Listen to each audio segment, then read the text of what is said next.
God's greatest gift in life is pain because pain doesn't suggest that you step up, it demands it. It is a pleasure and a privilege to receive that pain. And if you keep going through it and you take the lessons from it and you don't quit and you keep pushing and you focus on your controllables in your life, you take responsibility and you don't give up, when you get on the other side of it, you will look in the mirror. The things that you have will never make you proud. The things that you had to endure in order to get there will have you looking at yourself and going like, for the first time, I'm proud of you. I'm proud of you. And so do me a favor and don't quit, push through and get to a point to where you're proud of you and don't stop until you are. What's up, guys? This is Dustin Runyon with the Built for More podcast with my host, co-host, Matt Smith. What's up, dude? What's up, baby? Excited to hop on here again today. Um, Been some good episodes, and I know in the beginning we went over your story last week. We crushed some stuff. So if you haven't checked out episode 2 or episode 1, go ahead and check it out of the Built for More podcast. Also, if you want to watch the videos of these guys, they're on YouTube. And if you just YouTube Built for More, all these are on there as well. If you want the video versions of these, but yeah, man, I'll let you take it away. Yeah, man. So I know that you kind of went in depth and asked me questions about my story. I wanted to kind of return the favor and let the audience get to know a little bit more about Dustin, your story, your background, the things you've overcame to get to where you are. And I think it's really important that our listeners have context on the things that we are sharing here is um, we've been through it and we're doing it at a high level. And I think that makes it different. We're not doing this podcast because we want to be podcasters. We're doing this because we want to make an impact and make a difference in people's lives. And I think it's really important that people get to know you a little more. Yeah. If they get context of who you are, what you've overcame to get to where you are, I think they have a better depth of understanding of the principles and lessons that we share in the show. Oh yeah. So with that being said, man, I'd like to dive in. Who is Dustin Runyon? Yeah, man. I was born in Phoenix. I moved to a small town, Lake Havasu City. There's about, I still live here today. There's 65,000 people here. It's a small town in Arizona. It's about 3 hours um, north, north, what is it? North of Phoenix. So 3 hours north of Phoenix. And grew up here, went to high school here, never was into school. School was always a challenge for me. Wasn't great in school. My childhood was, I would say it was okay. I didn't know any different. Looking back, it was definitely chaotic and definitely something I wouldn't want for my kids. And it started out good. It's just my dad had an issue with drugs and alcohol, and Mm, so at 16, when I was 16, he bounced and he left, and I didn't talk to him again until I was 30.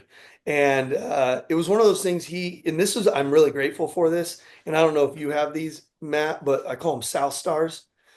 My mm, dad taught me who I didn't want to be.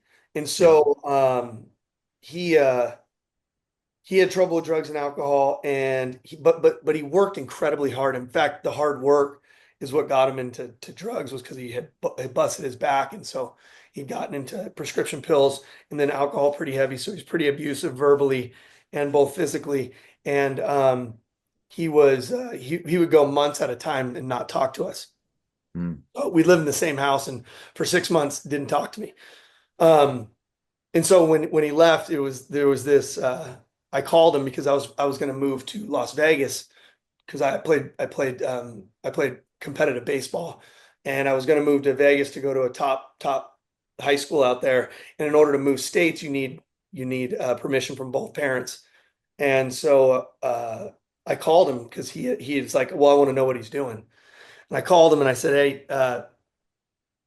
his name's Rick. I was like, Rick, you haven't spoken to me for 6 months, and now all of a sudden you care where I go and what I do.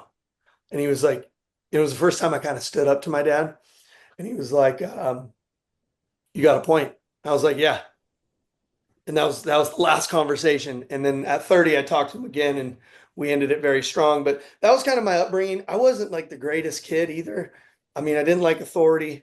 I loved doing what I wanted to do when I wanted to do it, however I wanted to do it. Um, and I definitely wanted to be cool and I wanted to fit in. And so graduated high school barely, barely. I had to I had to take I had to take a few what was called we had Brigham Young University, so I had to take some classes from Brigham Young in order to be able to pass and get my high school diploma because I got caught at the school trying to prank the school.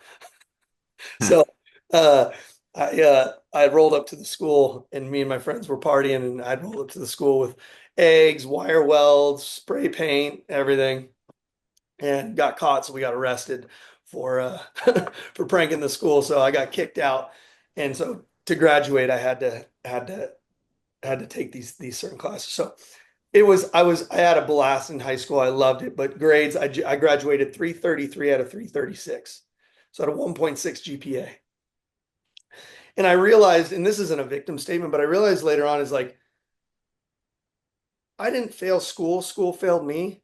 Like there was Mm, just nothing I was interested in, man. Like I don't know if you've ever felt that like and as I grew, I did not like school, so I moved to Nevada. I went to school there, failed out of that community college. I went to Scottsdale, Arizona, failed out of that community college, and I lived in Arizona. I moved there when I was 21. Went on Craigslist, and I got a job being a short sale negotiator oh, nice. or an agent. Yeah, so 2008 is when I got into real estate. And so I was a short sale negotiator and worked for her. She was rookie of the year for her squad and moved on from her. Met my buddy Kyle Weiloge off of a Craigslist ad too. A few years later, Kyle Weiloge is Andrew, the home buyer out in Phoenix, who was a phenomenal mentor of mine and just an awesome dude. But I still had those degeneracy, like I was still like a degenerate. Like, I was spending every check out every single weekend and um, just trying to find myself, and went through a bunch of shit. Got a DUI when I was 21, and that woke me up a lot. That was painful because I didn't have a car for a year after that. Mm, Yeah. So, but always into real estate. I learned a lot from Kyle Weiloch. His work ethic was insane, and he was running multiple businesses, and I was short sale negotiating for him, and what had happened was I came down for Mother's Day and to Lake Havasu City to see my mom, and it was Mother's Day, and I remember having like $20 in my account. I bought her a flower that was like $7.99 from Safeway, and I remember it leaving me like $12 in my account. And I came down to Havasu, and there was the number one realtor in Havasu at the time was doing 17 million a year, 100 deals, 17 million. We were doing short sales and I didn't know numbers, man. We were at yeah. an independent brokerage. I didn't know numbers. We did like 32 million in short sales that year and did like 200 something deals. Wow. And again, not under my name, it was all under Kyle's, running 75 files at a time. And so she goes, "What are you guys doing?" I go, "We're working the internet and I'm door knocking." So we're getting internet leads. And then what I would do is I'd go get 30, 60, 90-day lates from all the title companies. I'd go door knock them and then I'd leave something at their door. We do call it a cash for keys. And then I would cold call them on an auto dialer, and then Hmm. we would get internet leads through myarizonashortsale.com. She's like, "The internet?" I'm like, "Yeah." And my mom had owned a Keller Williams here. She had Mm. just started it in '08, which was awesome time to start it. But so she's like, "Can you do the internet stuff for me?" And I'm like, "Yeah, of course." And my mom would never hire me because of our past. I always tell this is like if you were ever in that position with your parents, like my mom saw everything I did wrong. She knew every lie I told. Yeah. Saw so she saw all of these things and I would hold resentment towards her for not hiring me. But I had to prove myself. So I started working for her. I did blogging, YouTube, Facebook. These were all new things in like 2011 or 12. And then one of the other top producers hired me. Then my mom eventually hired me third. And then the market center hired me to be the technology director. And here was the greatest thing that ever happened to me. I moved back and I had a car a Ford Expedition with 300,000 miles on it with an interlock in it. I'm 24 because I didn't have a car for so long that from my DUI when I was 21. I moved back into town. I'm embarrassed that I have it. And I remember thinking to myself, this is a really small town. You're from a small town, right? Yep. Yeah. You can't get away with anything, right? Everybody knows everybody, man. What a beautiful thing because of the accountability that comes from that. Yes. In Tempe, Arizona, I could escape accountability, right? And you saw people do it all the time, even in business, right? They'd be shady in business. They close up shop, move down the road and open up a new one. Well, in our town, you can't do that. People run you out of town. Hmm. So I remember thinking to myself, I can't be this degenerate here. Like I work for three of the top realtors in town. And now I'm the technology director. Like I'm standing up in front of people teaching classes. But the amount of appreciation I got from the people in the market center, I'd never felt that feeling before. Yeah, that's the good stuff. It is. We call it, I mean, you talk about it's better than money. Yep. And I got this fulfillingness to me where I'm like, holy shit, I matter. Like, You just gave me goosebumps. yeah. Like Can you remember the that's first time that happened to you? oh, I don't remember the first time, but it's something I chase every day, Same. right? Yeah, Like, same. yeah, it's man, I think that's a huge moment where if you can really retrace your steps to that moment, like you said that this was the most important moment of your life, right? Like think about that for a minute. And I think too many people, maybe as they're hearing your story, they get stuck in chasing something that is outside of self. And what I want the listeners to realize is what you said was the transformation moment for you was you found something inside of self. Yeah. And that's the thing that changed everything. You got it. You're spot on, man. And I didn't realize it at the time. It was unconscious. It's like those moments you look back on, you're like, that was a defining moment. Yep. I was finally appreciated for a skill I didn't know I had because I was in this marketplace. No one knew Facebook. No one knew. And how did I know Facebook and YouTube and all this stuff? Because that's how we knew where the parties were, in our early 20s. So I knew how to work social media and the internet and all that stuff. And so I started teaching it. And then one day, I taught it for about a year. And then one day we didn't have a team leader. She had not worked out. And my mom was going to Phoenix and she got stuck at the Corporation Commission's office in Phoenix, got there late. And so she wasn't going to drive back. She got there late after they had closed. She wasn't going to drive back. So she stayed the next morning. Well, the next morning was our team meeting for the whole office. We had about 40 agents at the time. Well, I ran the team meeting and I just did what I knew to do, which was we turned music up, like we made it fun, we made it exciting. Before the team was like 1, 2, 3, shh. So I made it 1, 2, 3, get loud, and we just had a great team meeting. And um, the ALC at the time was the Agent Leadership Council. They had voted me on to be the team leader, and so from there, I got obsessed with personal development. There, Yeah. there's this funny story. Gene Frederick. I went to his team leader boot camp and I just read this book called Never Eat Alone, which was about purposeful networking.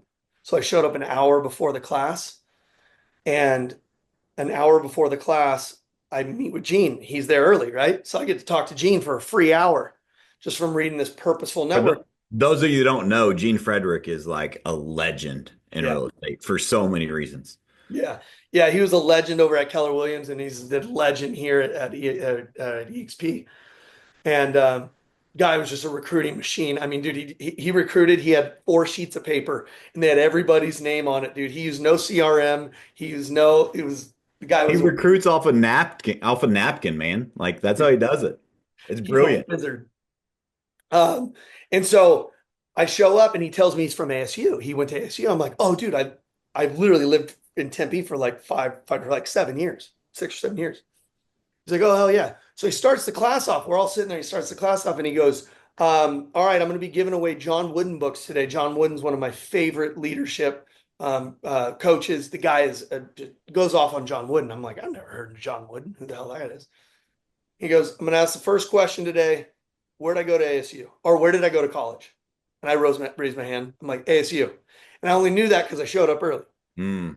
He gave me that John Wooden book and it changed my whole life. How And so? finally, I was reading something where I was like, I'm not just this way.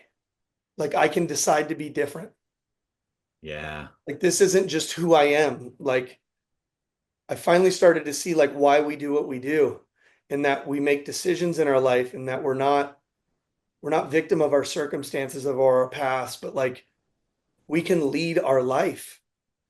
And it like the naivety in my brain, I just like it imploded. I was like, holy shit. Like I can design this thing.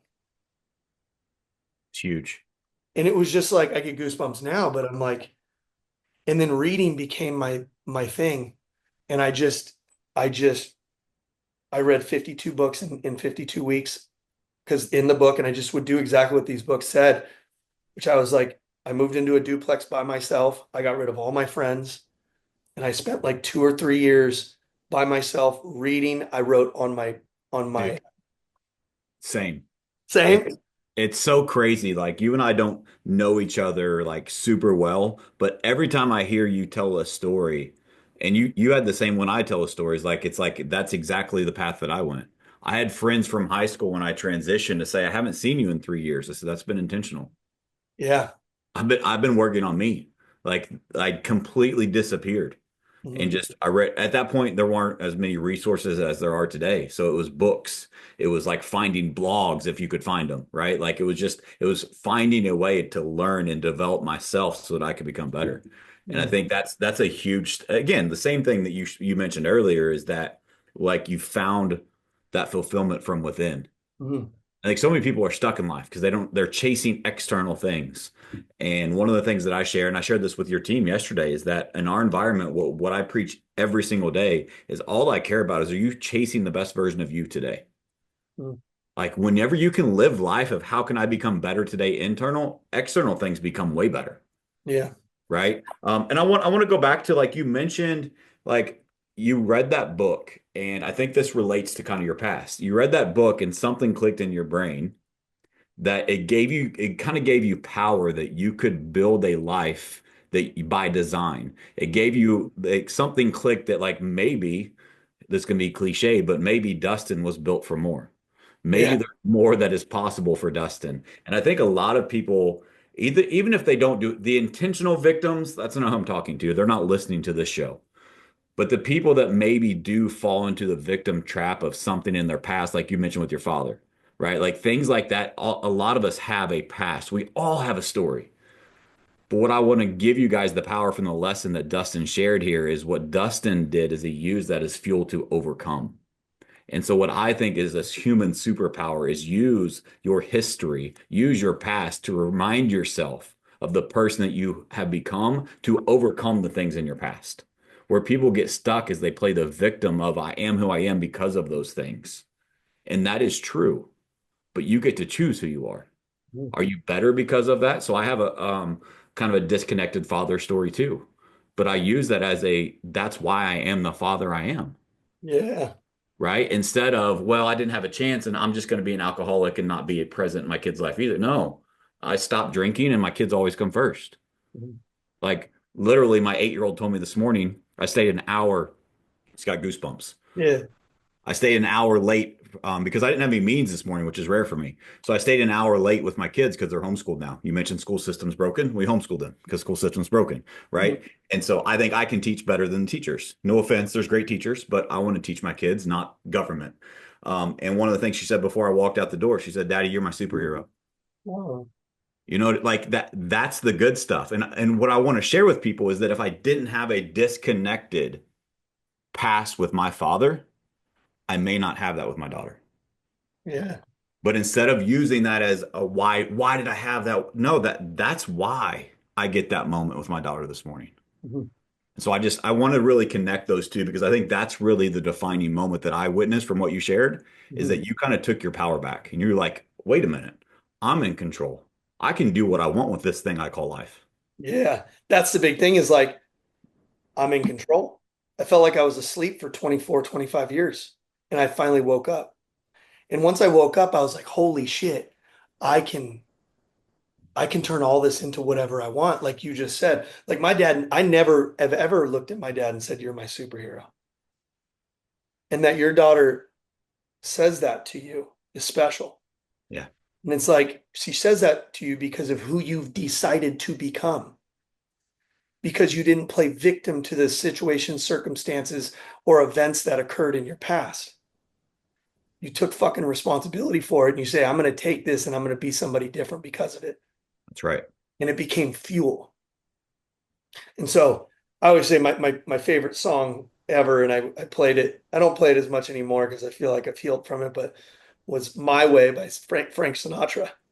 Like I was going to take all this pain, everything, and I was going to do it my way. And I'm going to show you that it's going to work. You know, um, you got, Dude, you mentioned the book that changed your life. I wanted to share. This is the book that oh changed. yeah, so good. Relentless So by if you're not watching on YouTube, it's Relentless by Tim Grover. I've actually got a poster of his 13 lessons of how to become a cleaner. Um, those of you, if you've not read that book and you relate to anything about becoming better, this book was the book when I read it. I'm like, wow, there are other people that think like me yeah. because it's like there's so much like the end of the book is kind of like I think it was filler, but like the first half of the book is killer. And it was like literally a light bulb moment for me. And I was already in my personal development journey when I ran into this, but I had separated myself so far from my high school friends, and I was like in that weird middle of trying to figure out who do I want to be now because I became better, but everyone around me is like, dude, why are you changing? And I hadn't found that next group yet. It was this book that I credit that allowed me to keep going because I'm like, okay, I'm not the weird one here. Maybe I'm weird, maybe I'm different, but there's other people like me, and I got to keep going. So you said something that's great right there is like if you are in that middle portion where you have to eliminate some people out of your life and you feel lonely and or alone, my friends were authors. That's who Yes. my friends became, were authors. It finally is funny because Chet Black, John was telling me, like, I love Matt. I go, I love Matt too. He's like, he's one of us. He's got a little screw loose. And I'm like, I Oh know. yeah. Yeah. And I go, what's crazy is like, I've got that screw loose too, right? That obsession. And you can feel alone in it. And then you can read a book like Relentless and you can be like, okay, I'm not alone. Yep. Okay, okay. I'm not weird. I'm not, because that was the thing my whole life. I felt so like, Out of place. yeah, out of place. I just felt misunderstood. And I know that's not me playing the victim. That's the younger Yep. version of me. That's the kid version of me, the boy of me. I just felt misunderstood. Well, I mean, same Yeah. for you. 100%. And it's like, I mean, dude, I like to get super personal. I remember a time, there's 2 years in my high school that I changed everything about my identity. And I like my mom started dating a new guy and he wore cowboy boots. So I started buying Wranglers and wearing cowboy boots. We didn't live on a damn farm. You know what I mean? Like, but I just was always out of place. So I was always trying to find a way to fit in, Yeah. you know? And I Always think, putting on masks. yep, for sure. Same, same. I And, was and whoever I I, think that a lot of people, you said something that's really big is that if you are in that middle right now where you feel like you have put in the work on self to become better and those around you aren't growing with you, first thing I would invite you to do is give them a hand up. Try to bring people with you. If they choose not to, that's on them. Try to bring people with you. But if you're in that, I call that the lonely chapter. If you're in that lonely chapter right now, I want you to realize that Dustin and I turned to books. I would encourage you to turn to books too. But in today's society, you have podcasts, you have social media, you have YouTube, you have all of these different things that you can reach out to, and you can actually get some borrowed belief and you can get some alignment in your life by other like-minded people. With one set of caution, don't fall for the Instagram entrepreneur.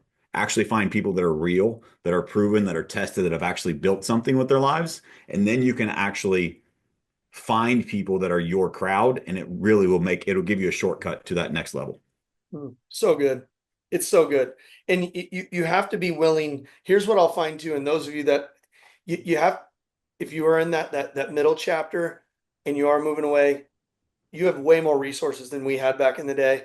But also, if you keep going and you keep growing into the person that you know you're meant to be and know you can be, like just by doing all the things that you know you're avoiding, and you actually execute on those things, a lot of those people come back around. Yeah. Like I have so many people, they now work with me.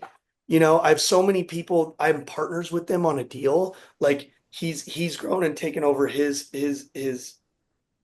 company, and I'm partners with them now. And so and then there's some that haven't, and that's okay. But what follows like that judgment oftentimes is admiration if you keep going. Yes. It's So because, and where it comes from too, is that this is my belief, and I'm curious if we align here. My belief is that comes from their own insecurities that they are projecting onto you because they put themselves in your story and they don't have the confidence or the drive or determination to become the version of you that you are trying to become. And they don't think they can do it. So they automatically, out of a good place, don't want you to fail. And so they instantly say, "Hey, Dustin, be careful with that.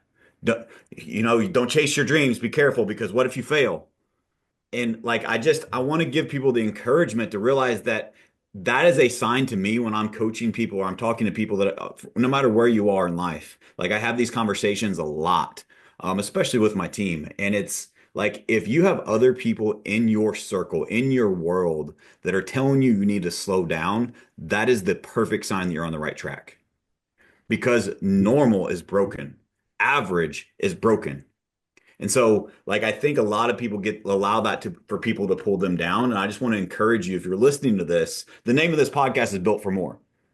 I believe that everyone is built for more in their life. And so, as you are chasing that more, you will have these resistance in people in your circle.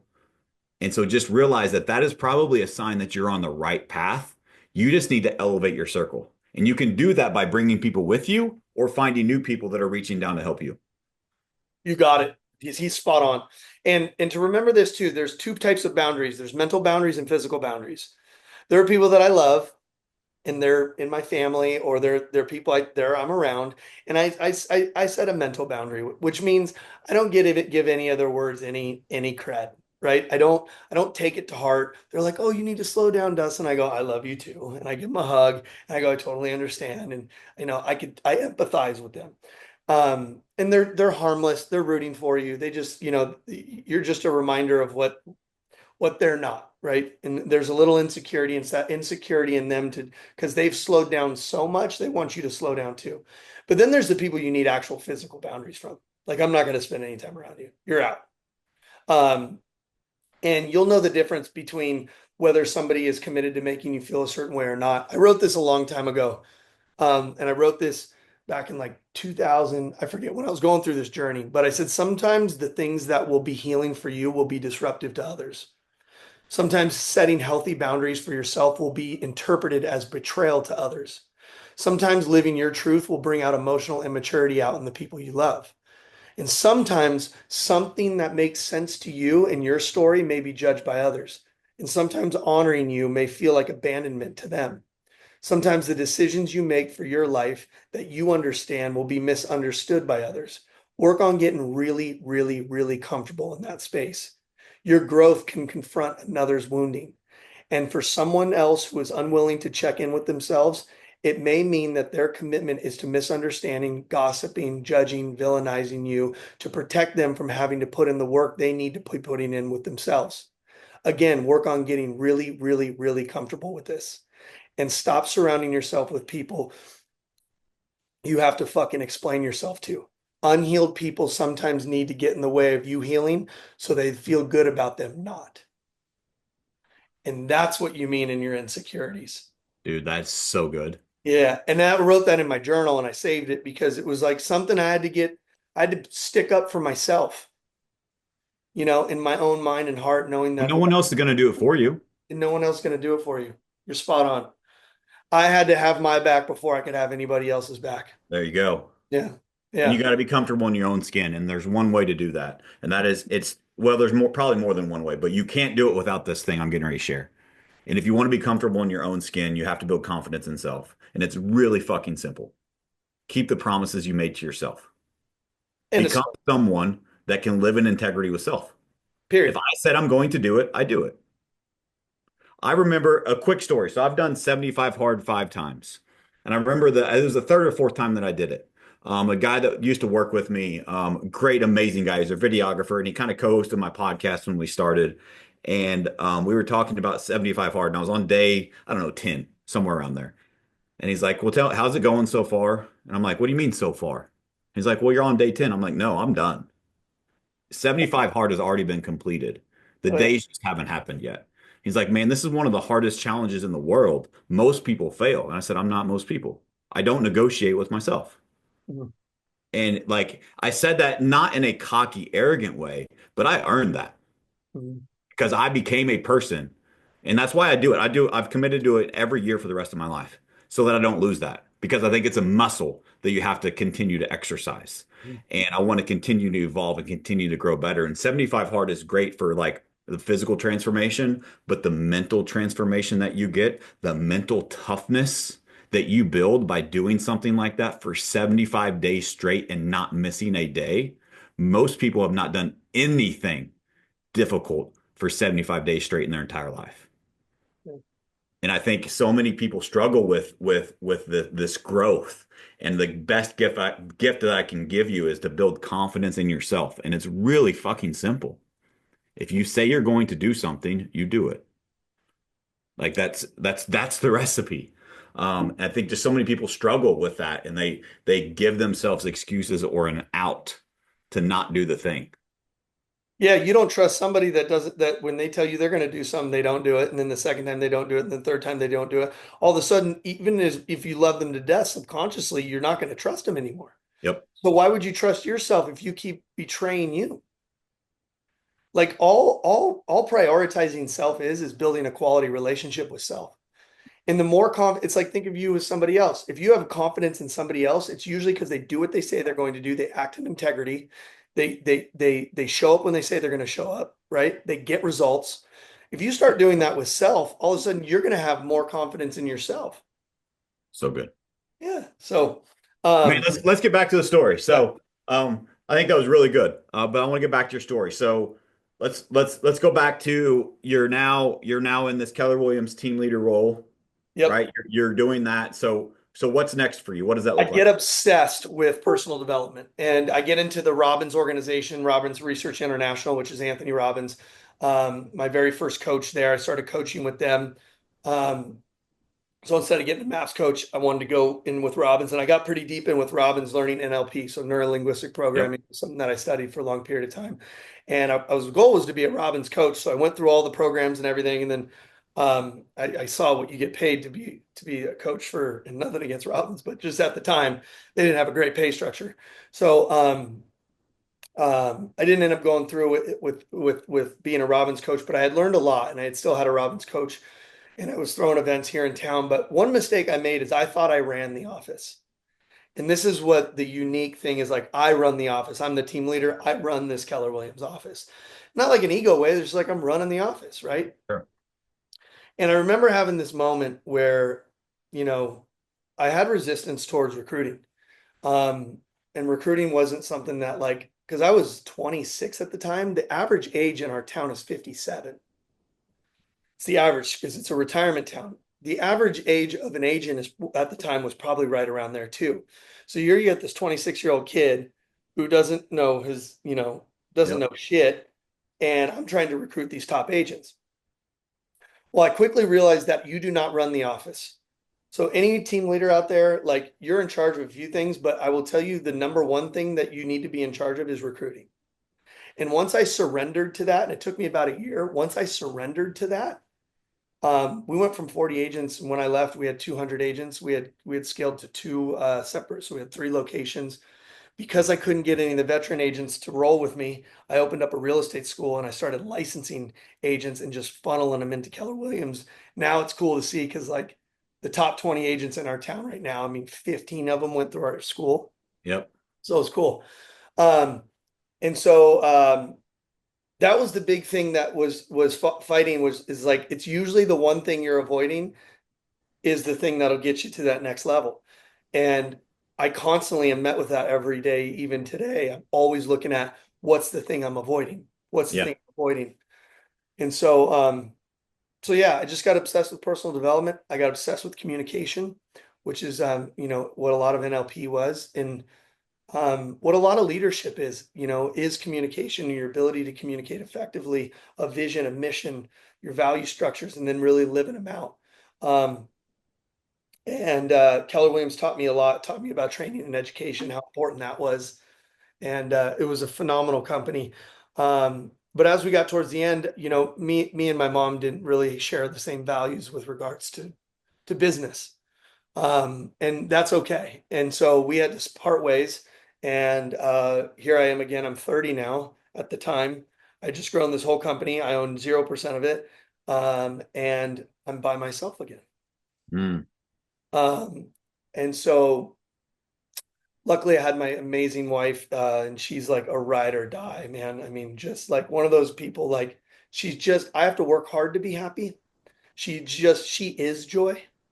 that's Like awesome. it's part of her identity, and I'm blessed to have her. And she's one of those people who live in a box with me. Um, and it's never been about the success for her. It's just been about like she just loves being around me. I got lucky. I'm like I'm just blessed and grateful forever. But at the time I started the team and I sold everything and we sold our house. I sold my car. We moved into a hotel for 2 months while we figured out, because she had bought this condo for 150 grand and we were cleaning it up. So for the 2 months we were cleaning it up, we lived in a hotel. I was taking Uber to work or she dropped me off at work, and I sat there and made phone calls with my team from 7 a.m. to 7 p.m. So I want to slow down. What made you want to start a team? You're starting over. Why a team? Because I had worked at this brokerage and I had a laboratory of teams. We had the most teams in a market center out of anyone in the Southwest region. Because my thing was if I could get the teams to grow, they'll recruit for me. Yeah.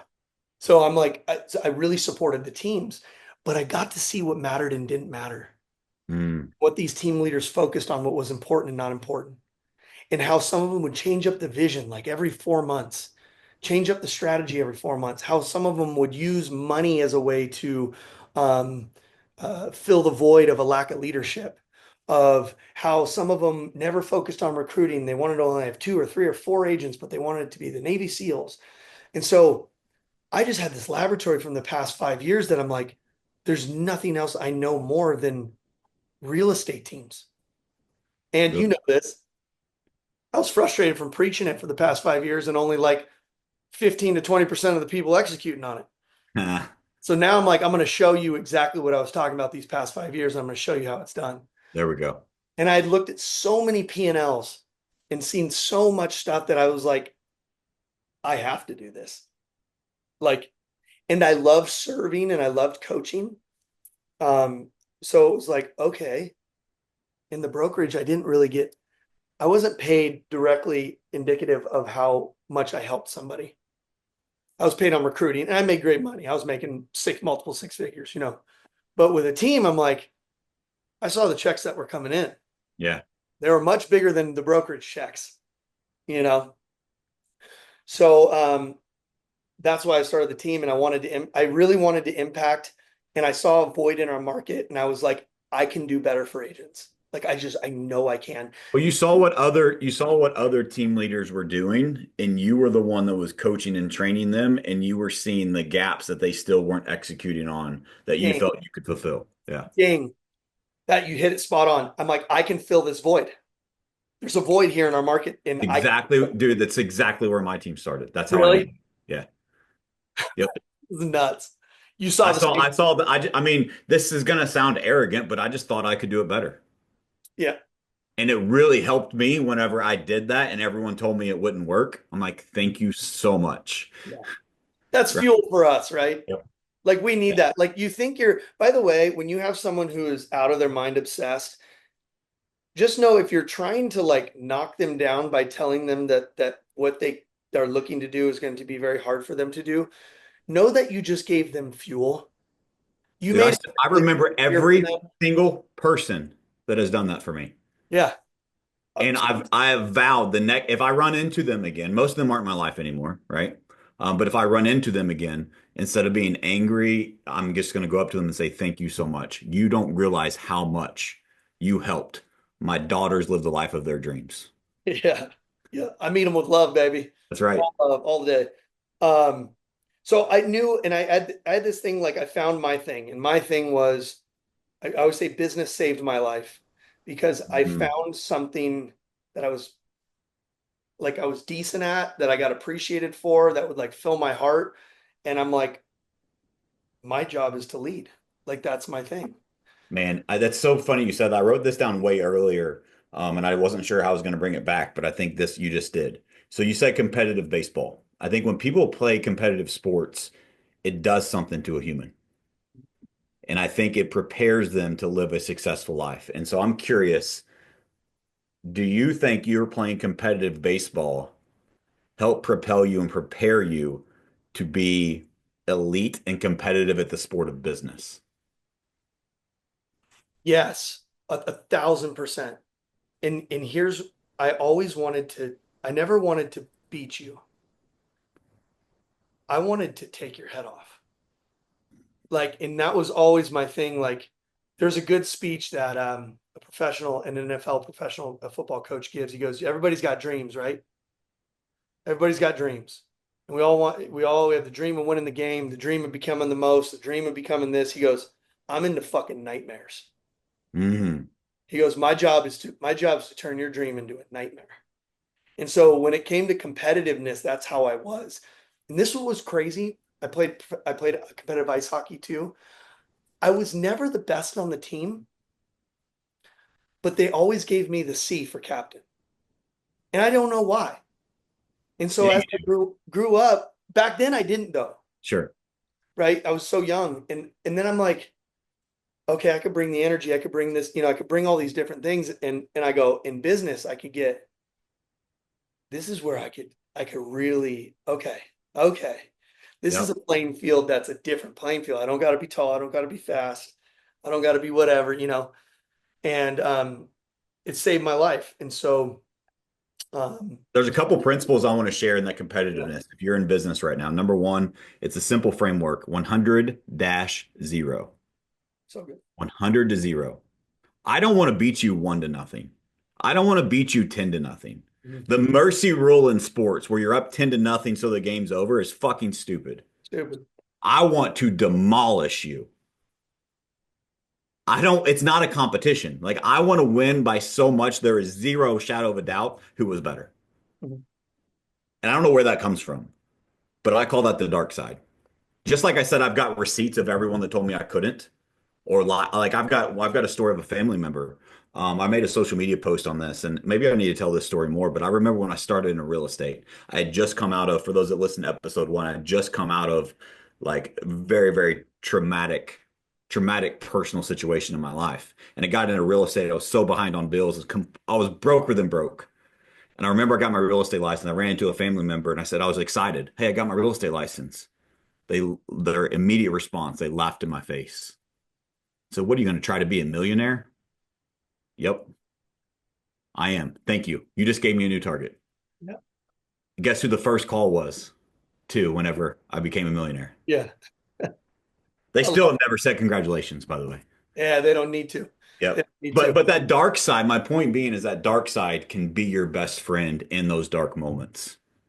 I think you still need the devil on one side, the angel on the other. I think you still need good to chase as well. Yeah. When times are tough, those people that can pull out that dark side, don't bet against them. Oh yeah. It's the shadow effect, right? Yep. It's like you have a quality relationship with the dark side. It's not Yeah. something you're resisting anymore. You're embracing it, you're taking it on, you're using it as fuel. Yes. You're using it to do good, So right? good. Yep. And I always say is like, I want to beat you 100-0, and then I'm going to recruit you afterwards. Come on over and work with us. I will show you how to win 100-0. Yep. I love it. Yeah. But I love that. I love the competitive. I don't know of anyone that's elite that's not competitive. Like Yeah. if we're playing pool, if you and me were playing darts or pool or playing Monopoly, like I'm trying to take your head off. Oh I love yeah. you and I care Oh, about you you. know how many remote control or how many control game controllers I broke when I was a kid? Yeah. Yeah. Yeah. Like I'm just trying to scorch the earth, like no matter what it is. And so, and that doesn't mean I dislike you. I love you to death. But even with my best friends, my best friends that I have, I'm like, I'm trying to beat you. Like I flat out, like, we'll have And conflict. not just by a little bit. No. Like I want to like absolutely destroy. Um, so yeah, that's you Anyway, I hope that's valuable for the audience. Back to yeah. your story. Let's wrap up your story. So that Oh, that wrap that this up. transitions to where? To where, so our first year we did, I ended up recruiting, we had about 7 agents. And by the way, I was just recruiting whoever, whenever. I did not know my values. I would tell you if you have a team, and Matt is clear on this too, is like get crystal clear on your values.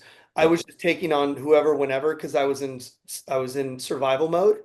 And so I was operating out of fear and not love and abundance and truth and drive and passion. I was operating out of scarcity and fear and uncertainty and all these, like, so I was in survival mode. So I brought a ton of agents on. We did 25 million our first year. We closed 104 deals. Our goal was to close like 102 because a buddy of mine, his first year, he did he did 102. So my goal was to beat him. We did 104, and then I lost my whole team, like almost everybody except 3 people. So seven went from 7 to 3 in your second year. Um, and I'm coaching on the side to bring in money because I never showed a buyer or seller. So I started my team never showing buyers or sellers. I'd make calls for my team and set up appointments for them. But I was coaching on the side because I had coached forever because I traveled with Keller Williams. So I had some. Yeah. Um, and then I realized, all right, I need to get some people on the team and I need to get the right people on the team, the people that want to get better. And that was like my big thing where I just organically went into this values thing. I was like, okay, I wasn't looking at values clearly. Like, I don't want people that want to just get rich because they'll cut corners, they'll lie, they'll gossip, they'll cheat, they'll steal, they'll do whatever. They'll talk about commission splits all the time. They'll do shady shit. I want people who want to be better people. And so that's where the second year we did about 28 million, so 3 million more. And then the second year after that, about 60 to 75 and like 140, and then like almost 230 last year. And this year we're 33% up over last year. And as I grew, I just increased the standards and I oversimplified everything within the organization. I Um, want to slow down there. Why did you oversimplify everything? but for a few reasons, I saw leaders I saw the team leaders that I would work with at Keller, and they would want to overcomplicate things because they thought that's what would keep people in their organization. Yes, there we go. It's like they used fear and complexity as a way to build a cage around their team. If it's super complex, that means it's more valuable, right? Yeah, yeah, right. And that's not the truth. Idiots admire complexity. Geniuses admire simplicity. I show this picture of the SpaceX Raptor engine over the past 4 different trials of it. And their goal is they just made it simpler and simpler and simpler and simpler. So even in rocketry, their number one goal is just simplicity.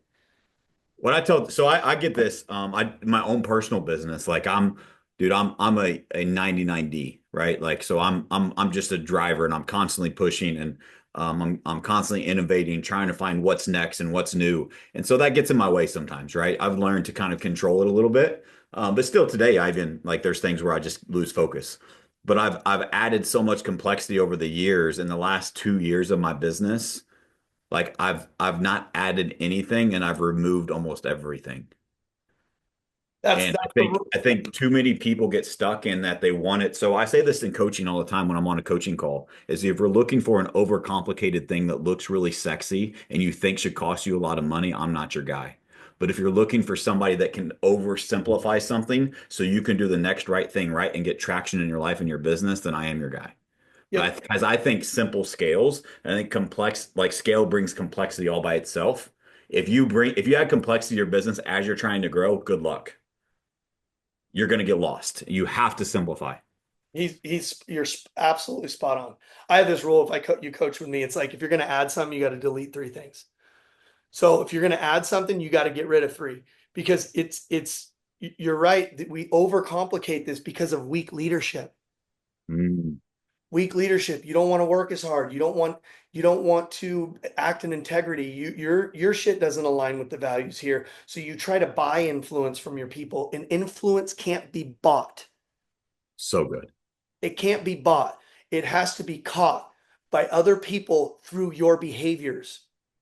I tell people that they're in that messy middle. This is what I tell them. Okay, if you're going to work with me and coach with me, number one, you better be the first one there, last one to leave. Number two, you better lead generating in your database and in recruiting every single day in front of your agents. You're going to sit down with your wife, and for the next 3 years, you're going to work harder than you've ever worked before in your entire life. You're going to write a list of sacrifices down that you're going to sacrifice, and their sacrifice list better be longer than your want list. And you better get your entire family on board. If your wife and your family and your kids are on board, or your husband's not on board, or whoever's not on board, I can't coach you. So good. It will be a consistent uphill battle. If you are not in alignment at home, nothing we do here, none of the how to's are going to work. Like, we got to work on the fix yous first. Like, let's fix yous relationship problem. Let's fix yous alignment problem. Let's fix yous work ethic problem. Let's fix all those things. Then No, we, Dustin, I want all the systems. Tell me what lead source I should buy. yeah, That'll fix everything. yeah, totally. Yeah, yeah, yeah.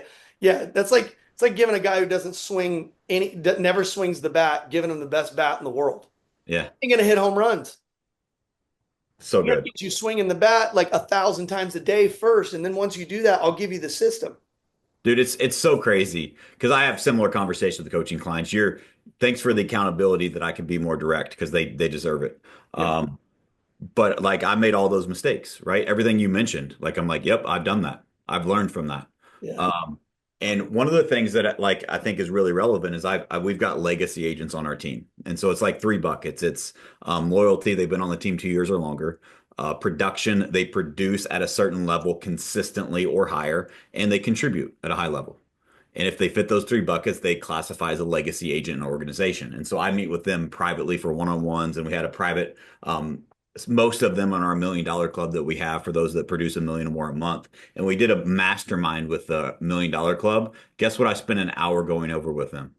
What's that? Your not to-do list. Yeah, yeah, It's yeah, about removing, once you get to that level, it's about removing things that don't serve your mission. And like too many of us just continue, we got to do more. We got to work harder. Harder and more isn't always better. And so you have to prioritize what moves the needle. And I think too many people overcomplicate it. And again, and I say this to coaching clients, and I've lost coaching clients because of it, meaning that they didn't choose me to coach with me because I made it. They literally said, you make it sound too simple. And I yeah. said, you should pay me double. Yeah, yeah, yeah. Straight up. Yeah. If you're looking for somebody to overcomplicate it, I'm not your guy because I want you to win. Yep. Weak leaders do that. So inside your organization, if you here's I read this book during this my book time or whatever, which was written by Richard Branson, the Virgin Mobile and Virgin Records, and he said he had a conversation with his CFO. His CFO comes up to him and goes, "Hey, man, we are we're spending a lot of money on training and education. What if these people leave us?" And Richard Dude. goes, "Well, what if we don't spend any, money on training and education and they stay with us?" He's like, "What we're going to do is we're going to treat them so well that they could leave us anytime. But because of how well we treat them and the culture we have at our organization and the community that we build here, they're going to decide to stay with us forever." Yep. And so, but that takes a strong leader to be able to do that. That takes abundance. You don't build a cage. In fact, I always say, I hope you try to recruit my agents and I hope you talk to my agents so they realize how good they got it over here. So that's what I always say. I'm like, good, go meet with them, please. Yeah. You know? Yep. And so the goal is for the leader to create a community and to create opportunity and to make it simple to where they can leave you tomorrow, but they decide not to because of how much their life continues to change by being with you. And so many team leaders struggle with this. And it's the 3 year cycle, right? 3.5 years is like the team leader cycle of the revolving door of a lot of teams. And I was going through my legacy agent list before our last meeting. Man, I've got like 6 years, 8 years, 10 years. No.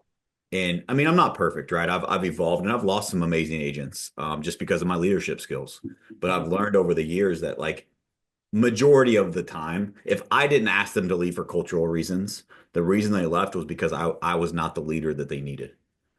And I think that as soon as we realize that as leaders, that's our job. We are the lid. We have to continue to grow so they can see their futures inside of what we have built. The game completely changes. And at a certain level, they don't necessarily, and this is where Dustin's really brilliant. They don't need Dustin to teach them how to sell more real estate. they need other things in life. They need, how do I develop as a better husband, as a better father, as a better leader, as a better human? How can I get more time back in my life? Like there's so many other things that you can learn that is at a whole nother level that will actually make your organization more sticky and magnetic because they are living a full life, not just selling homes. Got it, man. You got it. And by the way, if you want to help someone else have a great relationship, you better be having one too. If you Yep. want to help anybody go down a path, you better have walked that path too. Period. Before you take advice Bingo. from anybody ever, I want you to say, what results has that strategy brought you? Oh, well, it's just something we just started doing. It's like, then I don't want it. So Yep. your health and fitness better be dialed. Your taxes better be dialed. Your relationship at home better be dialed. You being a dad better be dialed. All of these things better be dialed in your life if you want to be a magnet to people who want to change theirs. And so you better be doing your hard every day. What I find is team leaders, they did their hard like 8 years ago, and now today they refuse to do anything hard, but they want everyone else around them to do Yep. hard. It's like, no, it's not how it works, man. Like, we've raised 100 million bucks for a development company, and I got more to raise. Like, I'm doing my hard. You get what I mean? I'm doing mine. So I can easily ask you to do yours. Easily, easily. Most team leaders that can't ask, it's because they don't want to be a hypocrite and they know they're 100. not holding themselves accountable to do what they know that they should be doing. Go Anybody, back to living in integrity with self. you're spot on. When somebody asks me, how do you hold your agents accountable? That question is a symptom. And if we go back, Yes. the root of that question is that you don't hold yourself accountable. That's why your agents don't hold themselves accountable every time. Every time someone's struggling in their business, I go back to something they're not doing or doing personally. So it was weird. When I was a shithead, I had a bunch of shithead friends around me. When I decided to dial Crazy, my right? life in, yeah, when I decided to dial my life in and get on purpose and turn the pain into fuel and to go all in and to get obsessed and to look at something just bigger than myself and go all out, weird, amazing people started to come around. So good. It's like if you hate cops, it's probably because I love them now, right? All right, man. Well, we're out How of about it? time.